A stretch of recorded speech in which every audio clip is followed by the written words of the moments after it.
All right, it's a few minutes past 7, so I am going to get us started here. David and Gwen, can you just make sure that people get admitted? That would be great while I do our intro slides for everybody. So hello, everybody. I'm Kelly Bierman. I know some of you already. I see some familiar faces and some names. Good to see you. Hi. So I'm your host for this evening, and I am also the Conservation Director for Nineveh Foundation.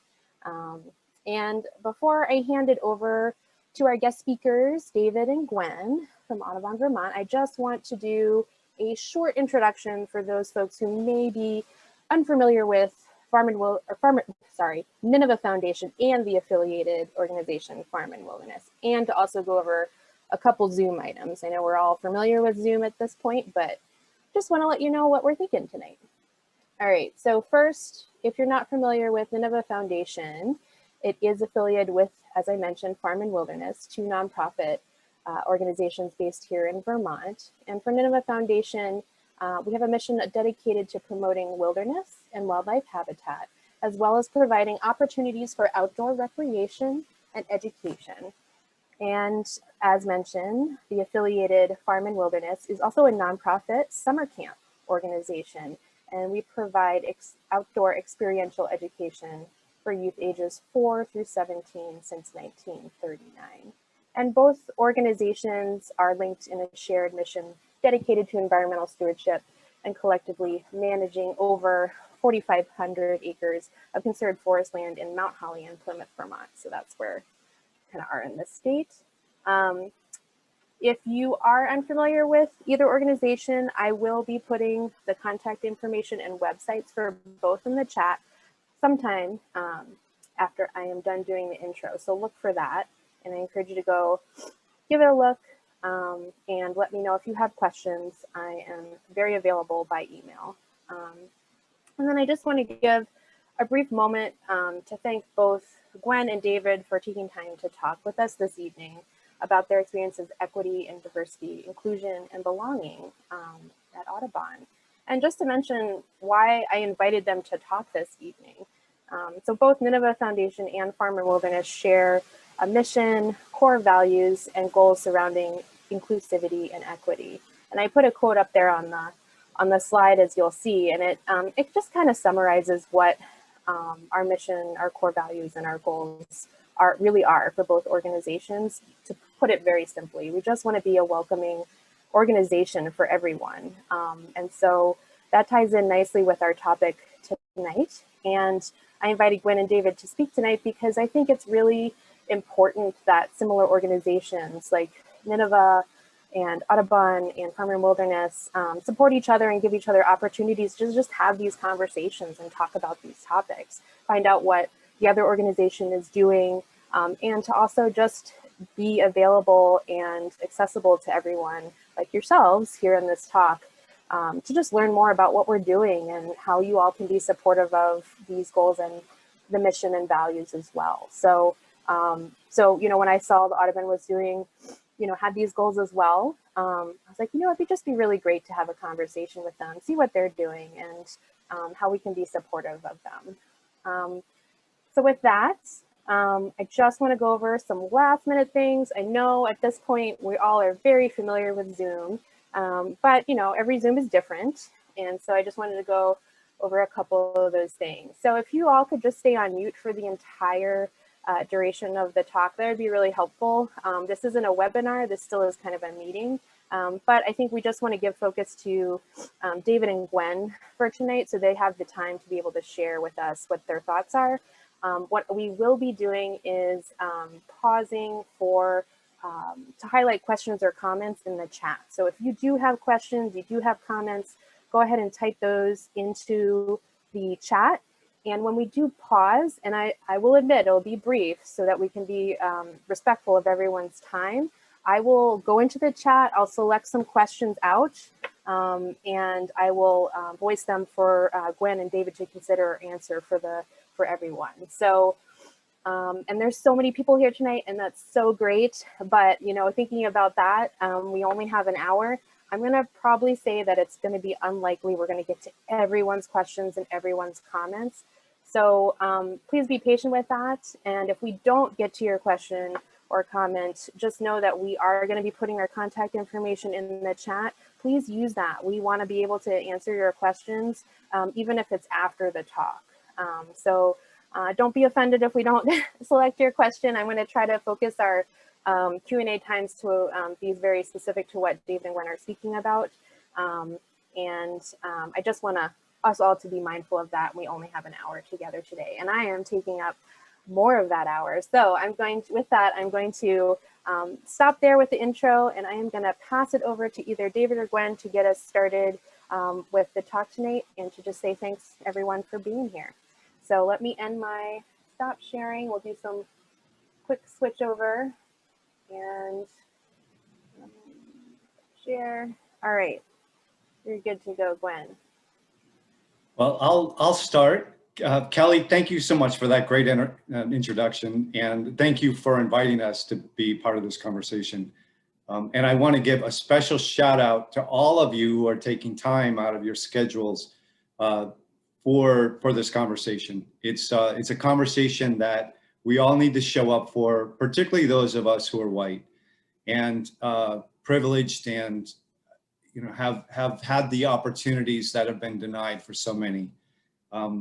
Just being present is at least half of the battle. I also want to give a special call out to my parents who are on this call, who I wasn't expecting, and that's really fun to see you, Mom and Dad. Hey, I'll try to make you proud. So I'm David Mears. I'm the Executive Director of Audubon Vermont. I've been in that job for about 2.5 years, and I'm privileged to work with a variety of really amazing folks. We've got a small team of about 10 people. We've got educators and scientists and policy folks. And our overall mission is to protect birds in the places birds need to thrive. Before I joined Audubon, I spent a period of time as a law professor at Vermont Law School, teaching environmental law. And I've done work. I was in Vermont state government. I've worked in Washington state government and Texas state government. And I've worked for the federal government for a period of time, which I think all adds up to that I can't hold a job. But I've also had the chance to work all over the country and work with lots of different organizations over the past several decades. And none of which makes me an expert on equity, diversity, and inclusion, but I definitely feel like we're at a point of inflection and a really critical moment to step up and begin to think about how we can, all of us can engage in this work, particularly those of us in the environmental community. So I think we haven't done sufficient work in this area.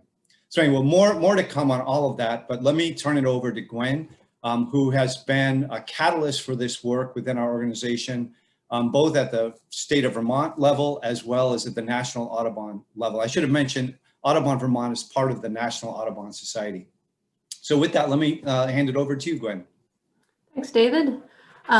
Yes, so I have been with Audubon Vermont for 15 years now, and I started as a teacher naturalist here and then moved into also coordinating communications for Audubon Vermont. And I've really, equity, diversity, and inclusion is really my passion with Audubon Vermont. And so I'm just very honored to be here tonight having this conversation, and very heartened to see all of you here showing up to really grapple with how do we do this work. And I wanted to talk a little bit about how we're structuring this evening, because we really want to think about our own journeys and our own perspectives with this work. So, I think everybody comes to these issues with their own experiences and baggage and biases. And every day shows up in a different way. So we're going to speak to our own journeys, and we invite you to bring your own perspectives to this work as well. So we're going to describe and reflect upon some of the work as it's evolved over time at Audubon Vermont, looking at our accomplishments, what have been our challenges, our missteps. We're structuring it as a conversation between myself and David, and we're going to weave questions back and forth. And our intention is to really to model vulnerability and humility in this. and recognizing that this is not the start of our journey, nor is it the end. This is work that we're going to continue over our lifetime.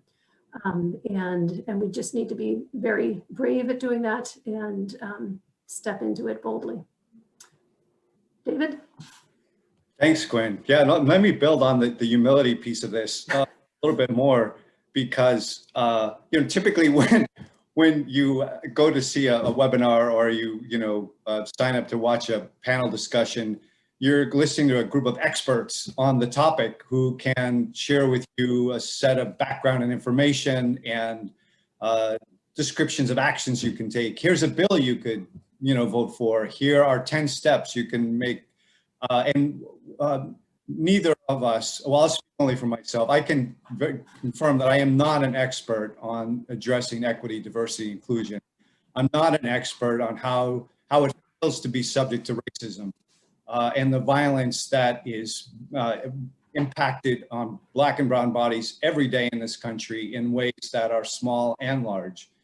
And so I don't want to pretend to be an expert. And that kind of raises the question then, so why be in this conversation? It goes back to my first point. I believe that we have, as those of us who are, at least for myself, is a white cisgendered male and an executive level position. I discovered a new way in which I'm privileged in that my brother and sister pointed out I'm the first child. It's incumbent on those of us that are in these positions to be able to create space for this conversation by showing up, by engaging in the discussion, and by modeling vulnerability and humility so that we can listen. And for those of you who have been othered, are in communities that have been marginalized for any reason, you, I think, don't need my permission for this, but I think all of us need to give you permission to step back and not have to lead on this work. Those of us who have benefited from the systemic racism and the structures that we have in place need to be part of leading this discussion. Leading is the wrong word. We need to be part of acting in this discussion and being transparent about our support. So I wanted to share that part of, as Gwen and I were thinking about, how could we make this useful and helpful to the participants that have joined tonight? And we hope that there's a power in our descriptions of our work and our own reflections on what we're doing okay and what we're challenged by. And hopefully this will resonate with you. It may trigger your own ideas. And hopefully you'll be willing and able to share some of that back with us. As Gwen said, we are not beginning this journey, nor are we near the end. We're right in the middle of it. So with that, Gwen, if you pull up the slide, the quote from Audubon, our national organization, put this quote out, just as biodiversity strengthens natural systems, the diversity of human experience strengthens our conservation efforts for the benefit of nature and all human beings. And I do think that this quote captures one of my hopes for the conservation movement, that we have learned that taking a reductionist approach to environmental problem solving doesn't work. Just solving one problem at a time misses the larger picture, and we need to bring ecological thinking to environmental problems, recognizing the relationships between clean water and clean air and wildlife and healthy soils and healthy food systems. And in the same way, once you begin to think about the relationships between all these segments of environmental problems and you draw the circle bigger, outside of the nature-based systems include human beings, and bringing ecological thinking to this in that way also is a critical and vital part of figuring out how to solve environmental problems and to build durable solutions. So with that, let me turn to the first question for you, Gwen. So where did this work on equity, diversity, and inclusion and belonging, start for you at Audubon? I would say that this work started with education. And so I'm going to move to our next slide. It's through the education programs where this work really started for me. So here's a picture of a program that we have a partnership with the King Street Center. And I live in Burlington myself, and my daughter went through the Burlington schools. And so her classmates were kids in the King Street Center. And so this is very much a part of the community in my neighborhood. And so when we decided to come into a partnership with King Street, we really sat down with them and listened and really designed programming that was about the kids being in their own neighborhoods and recognizing that nature is all around them and helping them facilitate that connection with nature and get excited about it. We really moved into, following the curiosity of the kids that were there. And so then the next step from that was to really empower those kids to take action as well. And to really, nature and that connection with the environment is not something that you need to go out to Audubon to experience. You need to go far into the woods. So really, working with that sense of belonging in the community and where their place is in the community. So that was the first step. And then my work at the Winooski Newcomer Academy was another powerful place where we started that work. And that was, so this is the Newcomer Academy works with, these are middle school students. And they're people who are just learning English language skills. And so we work to develop programs that would really look at what are their stories of migration and relating that to the natural environment around them and then also engaging in activities to help take action in community. So that's the starting place, and it's definitely working with kids is pretty easy, right? So there's a lot of enthusiasm around nature, around birds, and it's really exciting and rewarding to do that kind of work. And so that's given us a lot of success and confidence in moving into these spaces. And then David, I'll ask you. So when you arrived at Audubon, how did you view the work that we were doing, and what did you bring? Yeah, and before we go, maybe I'll answer the second question first, kind of like when I arrived, what was going on in my own journey. And I had, right before I came to Audubon, Vermont, I had been working as an administrator at Vermont Law School at a deanship, an associate deanship level position. And in that role, I was working pretty intensely with the law students. And it was at a time, that was like in 2015, 16, 17, into 18. As you think back, there was a whole series of horrific acts of violence against Black Americans. And it was also a time in which the Standing Rock protests were taking place against the Dakota Access Pipeline. There was a dramatic increase in anti-immigrant rhetoric at the national and federal level it's a matter of partisan politics. And there was the Me Too movement, in response to some of the bravery of women stepping forward to raise the issues of harassment and violence against women. All of that was churning. And at a law school like Vermont Law School, where the students are intentionally come with the goal of learning the law to figure out how to change it, how to use the law to make the world better, you can imagine the churn and the tensions and the work that the students were doing. And in the course of engaging with the students in that work, I had my eyes opened in some ways that I'm embarrassed to say hadn't been opened until that point. The students were so coherent and passionate across the board, and Vermont Law School had a really strong and active Black Law Students Association, a Latinx Law Student Association.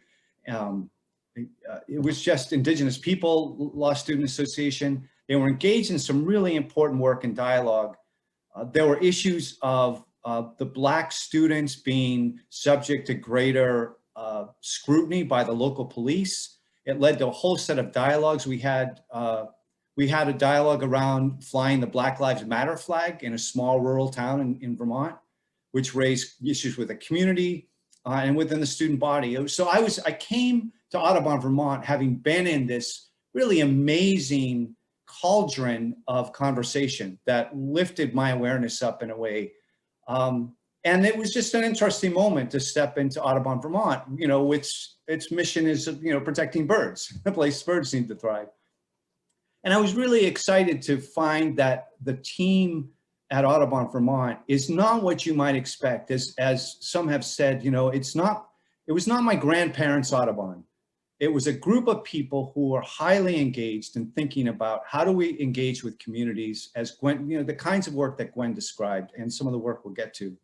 So that's my kind of where I came from. And then one of the first things I interacted with was, or learned about, was Pride Hikes. It was a program that had just started when I arrived. And I think, Gwen, is that right? It started like in the summer before I had gotten there? Our first hike was in June of 2018.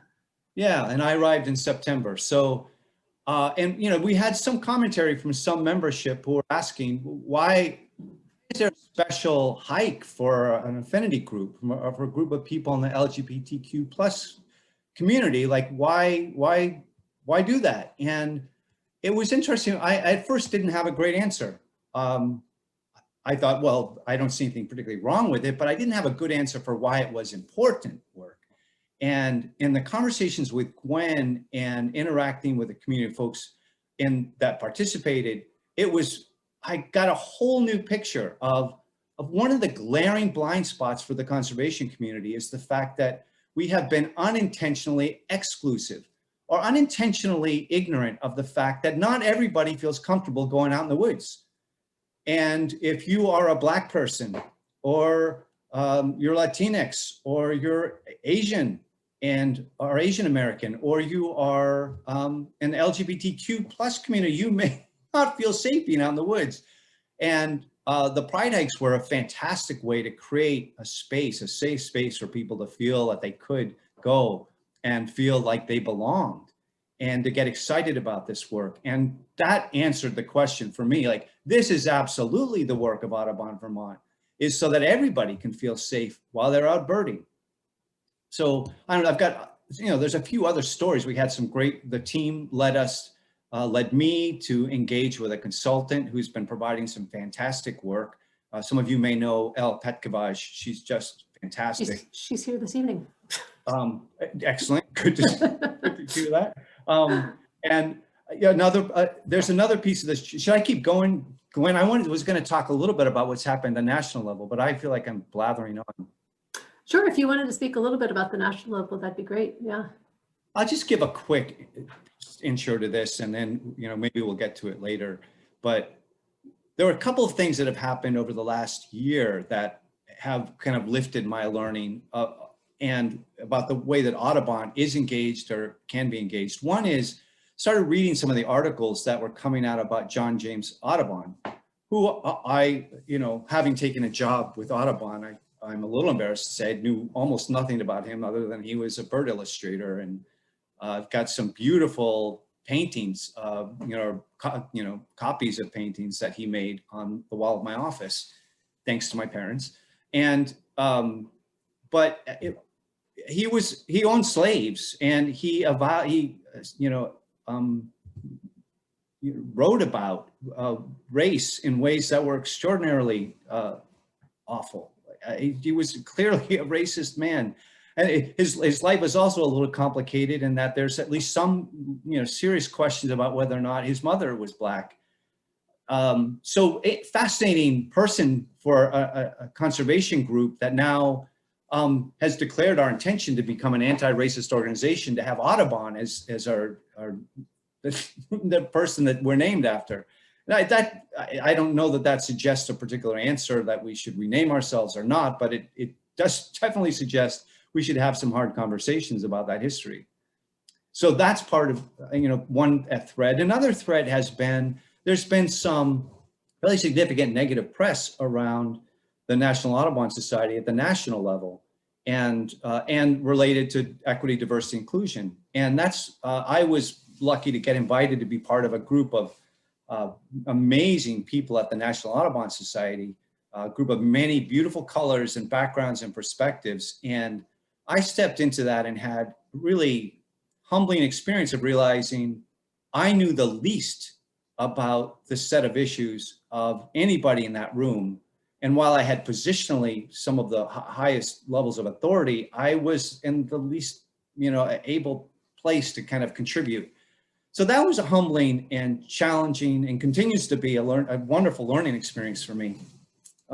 Anyway, I'll stop there, Gwen, and turn to our next question. So let's maybe talk about some of the work that we're most proud of. What, for you, Gwen, what are the things, as you look back the last few years, the things that you feel like we did that was good? Absolutely. I would say without question, the Pride hikes are the thing I am very most proud of in my work at Audubon. It's the most powerful program that I've ever been a part of. And I just wanted to talk briefly about where that came from and how that emerged. So it actually, the kernel for starting it came from a place of extreme discomfort for me. And it came at a Nordic race. My daughter skied Nordic in high school, and one of her teammates was transitioning gender. And I was aware of this, and when you're in the race and you're cheering for the kids, and this teammate came around the corner, and I realized that I didn't know what pronouns they were currently using. And I was standing right next to their dad, and I didn't feel comfortable asking what pronouns they used. And in that moment, I was so uncomfortable that it made me realize that I needed to do better. I needed to educate myself. And the way that I did that was that I reached out to Outright Vermont, and I took their allyship training, which was incredible in terms of just really expanding my understanding of gender and gender non-binary, and what it means to for kids to. Outright Vermont works with youth and who are LGBTQIA, and so this training was very powerful for me. And so what I did was I brought that to Audubon Vermont. I brought Outright Vermont in to do a training of all of our staff, all of our camp staff, and to get us all on the same page and really thinking about the ways that we are unintentionally excluding or making people not feel as welcome as they could. And as part of that, the trainer was excellent. She was really challenging us to look at the systems that were in place, that maybe forms that people are filling out, and really commit to what are we going to do to change things. And one of the ideas I had was to think about how to be outdoors with the LGBTQIA community. And right at that time, there was conversations going on at the Pride Center about wanting to have programming in the outdoors. And so it was just a perfect synergy. And so our three organizations came together. So Outright Vermont, the Pride Center of Vermont, and Audubon. And we've been offering Pride hikes every month since June of 2018. And it's been an intentional safe space, and especially for people who are transgender, gender nonconforming. Just the kind of intimacy that happens on the trails and the conversations that can happen when you're out there. I really was not aware of the barriers to being in the outdoors, and just the power of showing up and holding that space and what that does to create community. So I would say that's far and away the most powerful program that I've been honored to participate in, and wanted to share a couple of pictures from the Pride hikes. Let's see here, sharing my screen.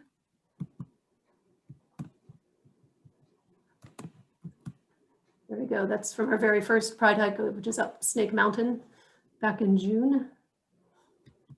And this was our most recent in-person Pride hike, which happened in October. And we have been meeting virtually during COVID once things got shut down from doing public in-person programming. stop sharing my screen. And David, I'll turn the same question around to you. What would you say that is the work that you're most proud of in this arena? Well, I probably the work I'm most proud of is listening to you. Not that that's work, but I do feel like that Gwen, you and the rest of the team at Audubon Vermont have had a tremendous number of really great ideas, and feel like part of my job has been just to really create space for you all to pursue programs and ideas that are meaningful. But with that said, one of the things I'm most proud of that I had a hand in was working with our team to create a youth leadership program.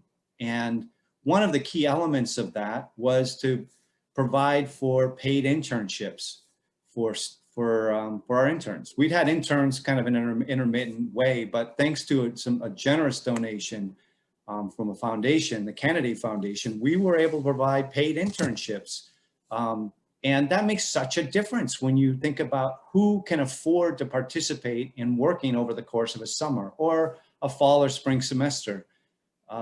Just a simple thing as offering a minimum wage to do that work makes a difference in terms of who can apply and participate at a point when it's a really critical point in their early professional careers. We've had other aspects of that program that include creating campus chapters, working with universities and colleges across the state. We've had programs where we're working with the Vermont Youth Conservation Corps to advance good, healthy forest practices. And all of those work together are able to bring a much broader group of people and a much more diverse group of young people into this work. And as I think all of us have observed, young people are having a moment in the world in terms of their impact on the environment. And if there was ever a moment to broaden and support and grow the number of youth who can get engaged this work, and to include people that have been traditionally marginalized or left behind out of our educational system, this is that moment. So I'm really proud of that. And another one offshoot of that has been, we created a webinar series we've called Tough Conversations, and they're entirely a youth-led program. We ask the interns each semester to come up with a topic that's challenging and tough, and to find panelists that are all young people, and to give them space and a voice in talking about those issues. And one of the ones that we did is this Tough Conversations one that you can see the image for right now. The environment and the race one. And that was one that both in the lead up and the practicing and the preparation, and then in the actual webinar, it was really powerful. I'd encourage, if any of you haven't seen that and are interested in seeing what young people are saying, what young Black Americans and Brown Americans are saying about the importance of engaging in connecting race and the environment, it's a great one. It's raw and it's not polished, but it's good. And I'm proud of those young people, and I'm proud that we played a role in creating space for them.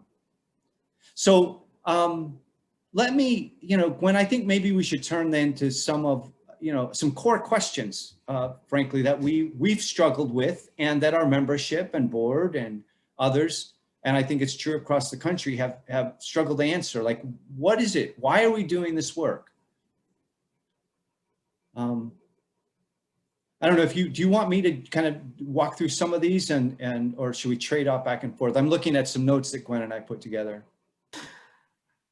Yeah, if you wanted to, yeah, we can toss them back and forth. I think that'd be great. Yeah, so we've had people look at this and say, why are we doing this work? Why, this is all history, why not just look forward in the work that we're doing? And I think that it's really important that you cannot be in this moment without acknowledging the history of the conservation movement, the history of this country, and how we've gotten to this point, and the racism that is baked right into everything. And you can't move forward in a way that is inclusive and that creates a sense of belonging without recognizing what has happened in the past. Exactly. I'll expand a little bit on that, Gwen. Right. Like, an example, one of the classes I used to teach was property law, and the history of land ownership in this country. First of all, that the current premise of how the whole foundation of our land ownership system is premised on a really racist idea that the indigenous peoples that lived here and used this land and were part of this land when the Europeans arrived, that somehow that they didn't count, that their interest in the land didn't count. The US Supreme Court issued a decision in which they said they don't get to own land. The king owns this land because the king put a flag on it. Like that's history you can't ignore. That's an injury, that's an insult that continues every day from now on and into the future until we find a way to have a conversation about how we seriously redress that. The history of, here, another example, like in Audubon, Vermont, we do a lot of work with landowners to help landowners manage their land, their forest land, their fields, their farms, to be more friendly to birds and to create bird habitat. And that's just, and we end up working primarily with people who are whiter and wealthier on balance, because they're the people who own land. And that's not an accident. There's a whole history around why Black Americans and Brown Americans haven't had the same access to land ownership. That's not history. That's a right now problem.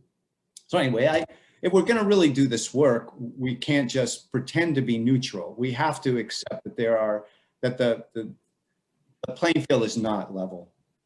Another question that's been and then you start from that point, especially when you're talking about land ownership. I think that's a really interesting point to raise, because that's something that we haven't examined historically in the work that we do. And so when we are more intentional about who owns the land, when we're more intentional about how do we bring more, make it more accessible for people to own land, and how to engage people who will, who don't own land in this kind of work. I think those are in questions of engagement and inclusion that really had not been considered before, and that we're grappling with now in a very different way. Yeah, so a similar thing, kind of building on the, why not just, that's all history. It's somebody else did that. It's not my problem. Same way, this is somewhat specific to Vermont, but it applies to other states, particularly in northern New England. But the statement of, oh, look, what are we going to do? It's a really white state. How do we do this work in a really white state? How do we be more inclusive, and how do we promote diversity? And it misses on a couple of levels. One is at a factual level. There are tens of thousands of people of many beautiful colors in this state who are extraordinarily talented and amazing, and we can tap into. So saying that we're white and therefore we kind of have an excuse for being an all-white organization isn't sufficient. Also, it misses another point, which is, why is Vermont so white? And as a friend and Senator Keisha Ram has pointed out in a recent article in VT Digger, Vermont has a retention problem. We have to create a space that welcomes and allows people of many beautiful colors to feel welcome in this state. That's part of our work. And saying that we're just white ignores and glosses over that. And then finally, one of the things that's been most frustrating and awful is to read the accounts over the last year of the ways in which people from out of state who come as tourists to enjoy the beauty of the state, to go skiing, to benefit in our waters and green mountains, who are discriminated against when they get here. If we want to be a state that's really wants to hold the mantle as a progressive state when it comes to social and racial justice, we got to do better. So, with that, Gwen, what about the kind of response to people saying, well, look, Vermont abolished slavery long before everyone else did. We were early on that bandwagon, and we were very progressive socially. Like, why isn't that enough? Yeah, I mean, I think that that's one piece of the history about what was going on is that slavery abolishment, but there was a lot going on in terms of how Black and brown people were treated that is we don't talk about, and that's true to this very day. And what we do need to do is to create a culture of inclusion. So, when people talk about doing work with equity, diversity, and inclusion, diversity is often the place where people want to jump right in and say, we should reflect what our community looks like. And which is not to say, I have a different perspective being in Burlington than being in the rest of the state, because it's not as white here as it is in the rest of the state. And diversity is really not the right place to start, because you need to be creating the culture and doing the internal work to really dismantle your assumptions around race, around all of the other areas that where you have bias, and to make sure that you are being actively inclusive.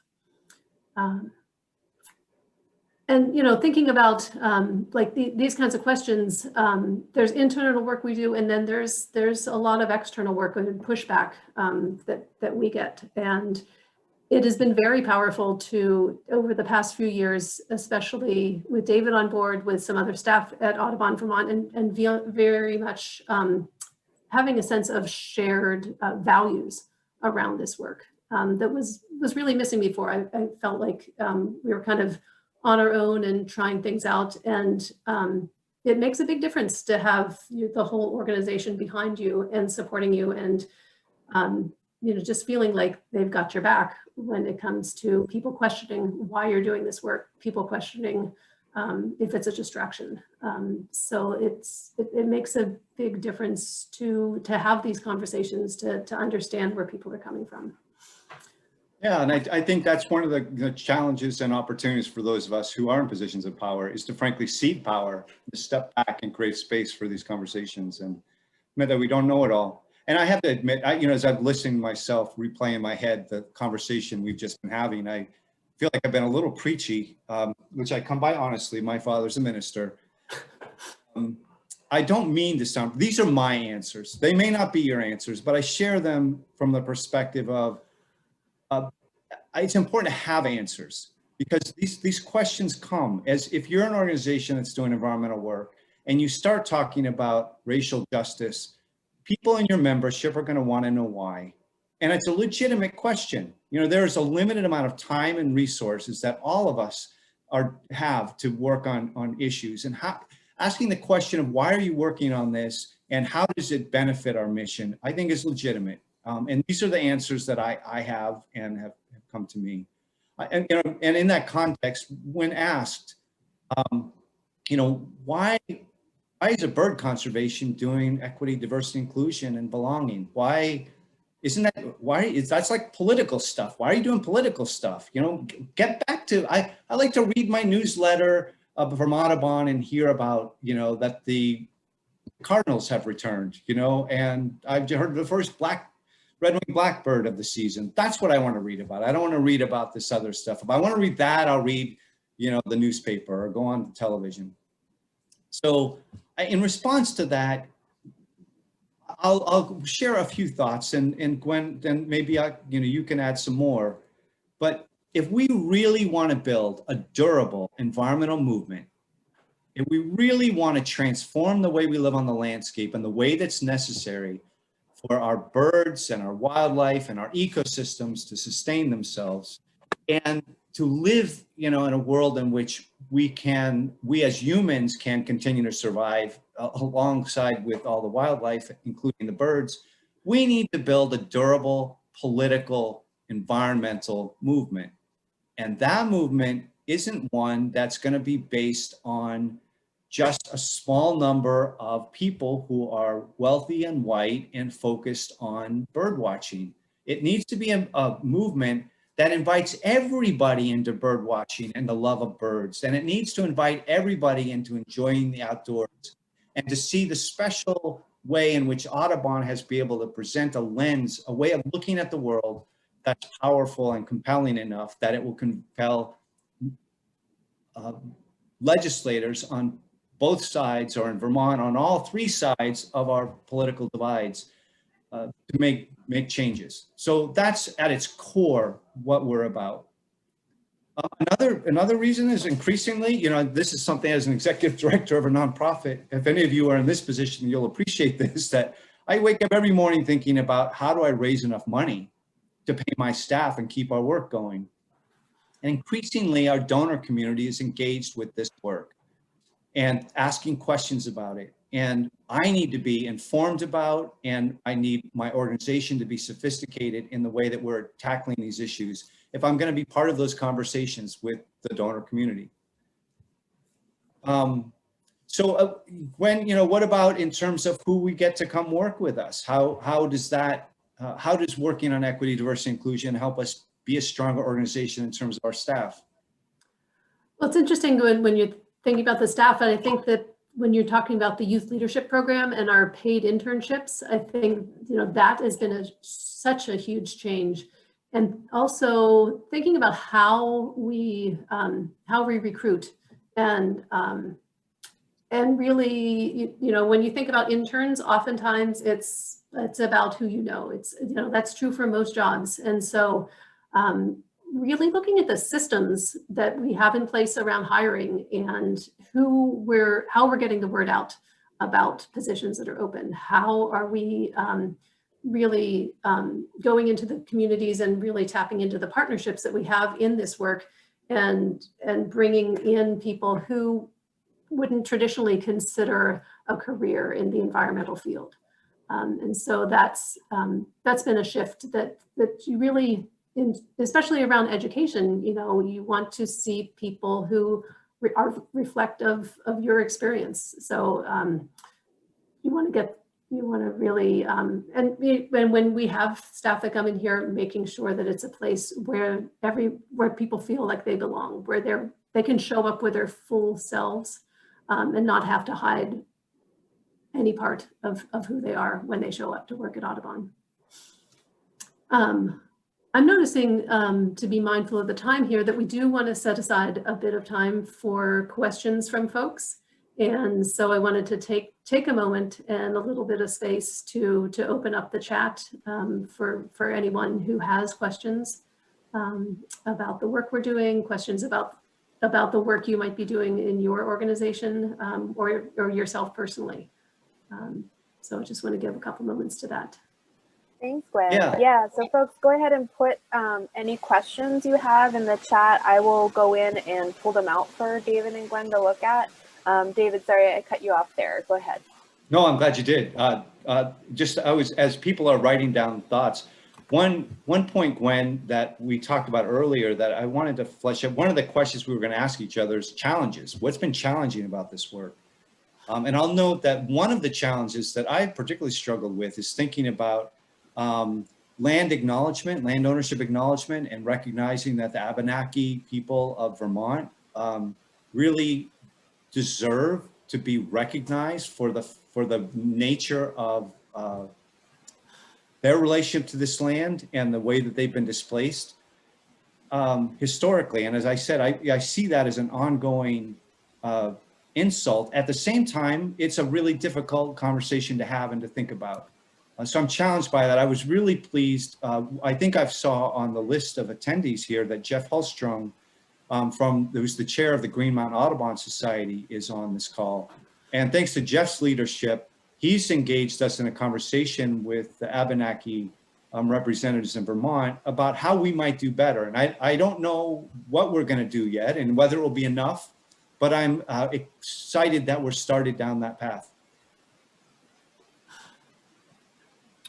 Yes, and you know, when you talk about those challenges, I would say personally, you know, showing up in a space where I haven't been before, and reaching out and making new partnerships can be very uncomfortable, and so that has personally been a challenge. And you know, when I look to the partnership that we created with the Pride Center, just the radical acceptance that I experience when I show up, and you know, showing up also means, you know, showing up to events there. Like I before COVID times, I'm showing up for Women's Game Night at the Pride Center, every month, and to the potlucks. And so, creating partnerships isn't just about like, what are we going to do? Like, it's about, going out for coffee. It's about taking a walk. It's about really taking the time to understand what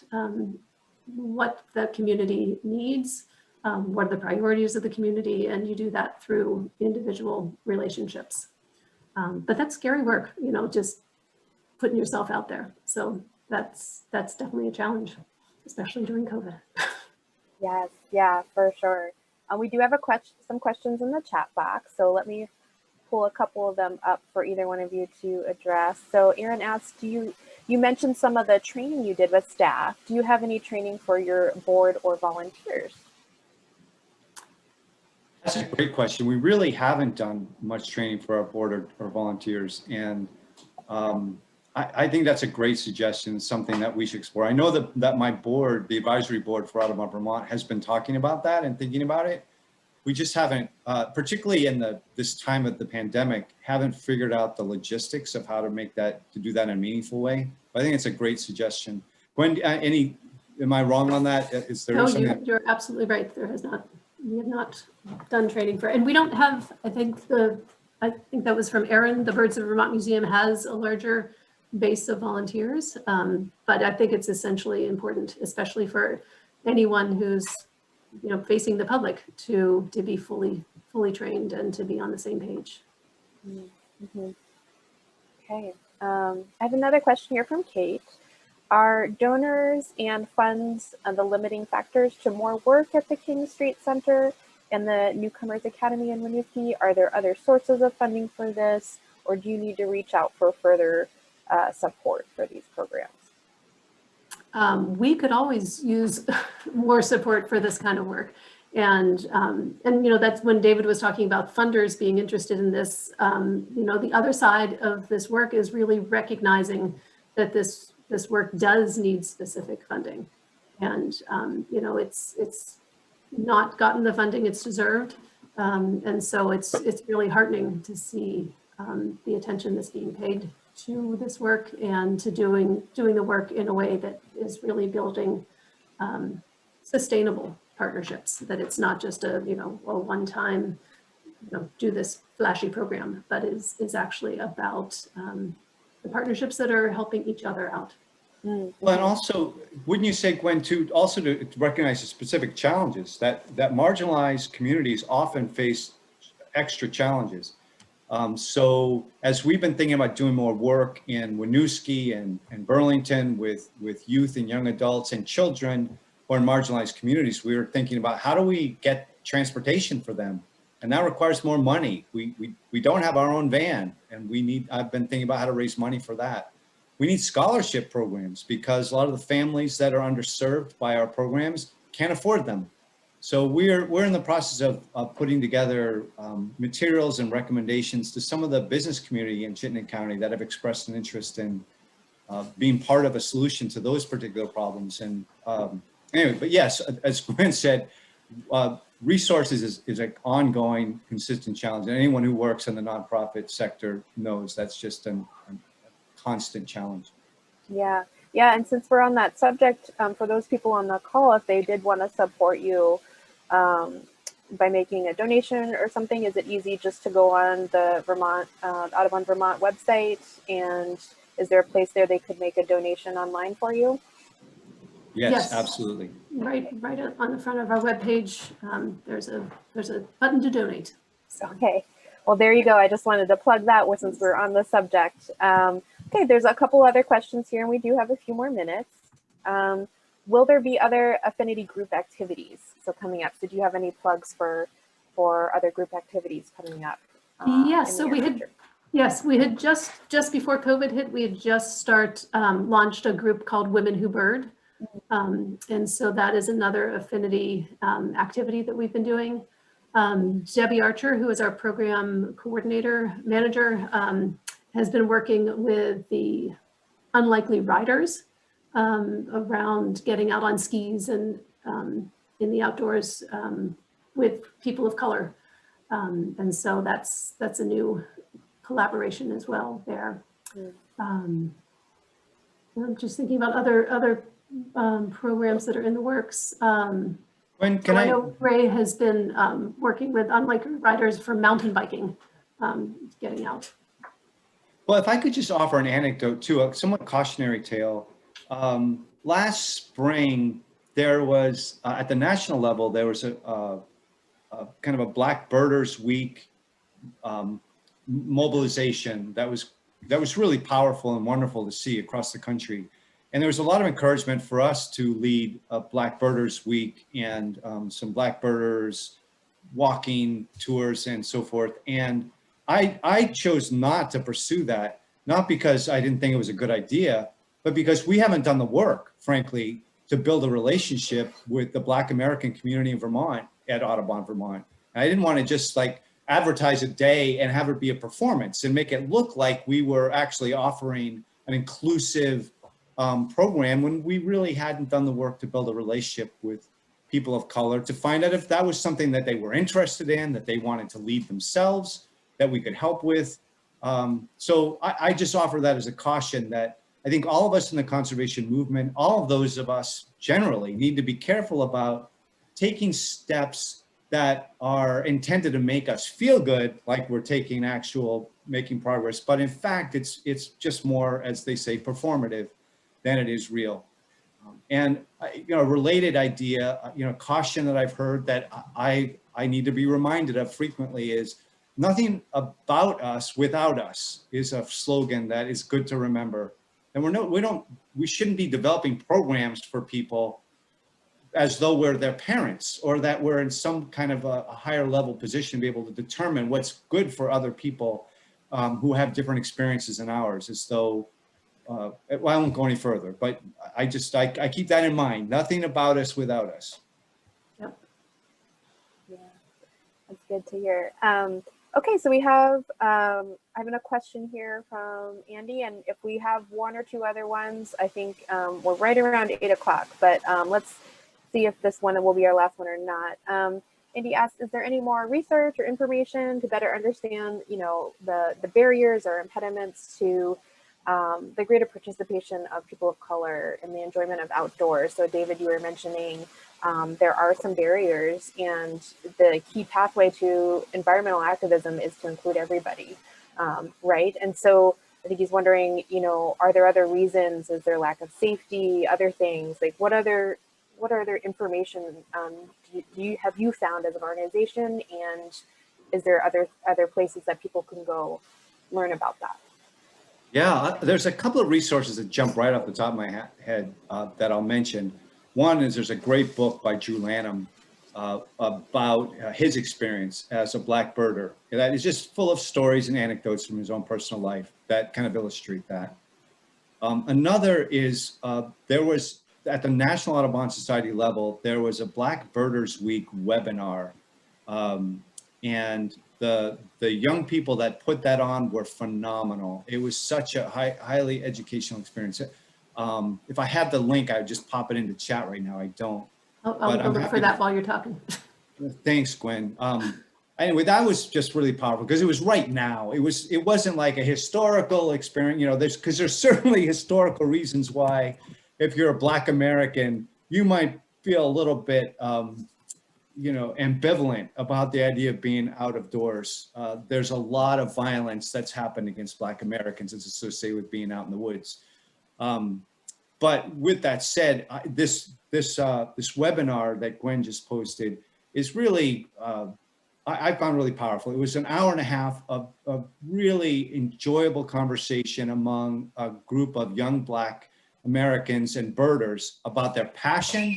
And for challenges like, that's my Audubon bird clock, sorry. The challenges of, if it's 5 a.m. in the morning, you're out birding in urban, Maryland, and you're wearing a hoodie because it's cold, and you've got binoculars, and you're walking through a neighborhood, be careful. If you're a Black man in that situation, you're putting yourself at great risk. And so I don't know that I would have thought of that.